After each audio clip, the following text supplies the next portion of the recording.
Bonjour tout le monde. Est-ce qu'on vous a déjà parlé du nom? Très probablement.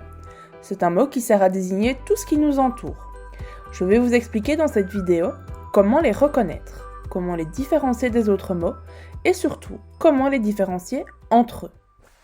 Oh, mais j'avais oublié. C'est ma toute première vidéo. Donc je me présente.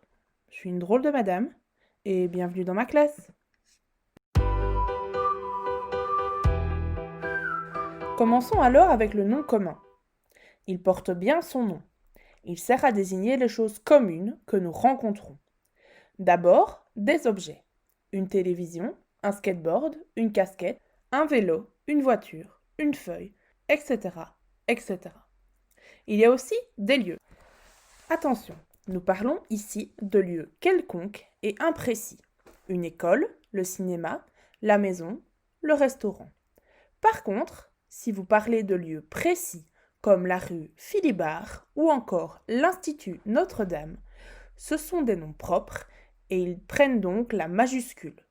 Mais nous en reparlerons un peu plus loin dans la vidéo. Il y a aussi des personnes. Maman, papa, mon frère, la voisine, ma tante. À nouveau, si je ne précise pas de qui il s'agit avec un prénom ou un nom de famille, ces personnes restent très vagues. Pour finir, il y a les sentiments. Vous avez parfois un peu de mal à les exprimer, mais ils existent et sont considérés comme des noms communs. Le bonheur, l'amour, la joie, la tristesse, la peur, et ainsi de suite. Pour retrouver facilement tous ces noms communs, ce n'est pas compliqué. Soit vous connaissez toutes les catégories. J'avoue que ça peut être un peu relou. Et parfois, on ne sait pas où classer chaque mot, même si on les connaît. Alors, la technique incontournable, c'est de le mettre avec son fidèle compagnon, le déterminant.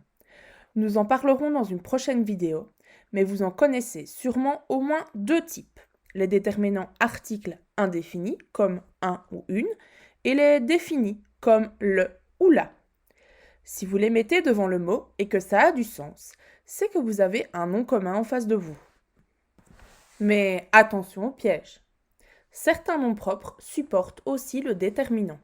Dans ce cas, pour ne pas se tromper, on vérifie si ce nom a une majuscule ou pas. Si c'est le cas, alors c'est un nom propre. Pour rebondir là-dessus, parlons justement de lui, le fameux nom propre. Il sert à désigner des choses plus précises comme des personnes, mais maintenant par leur prénom ou leur nom.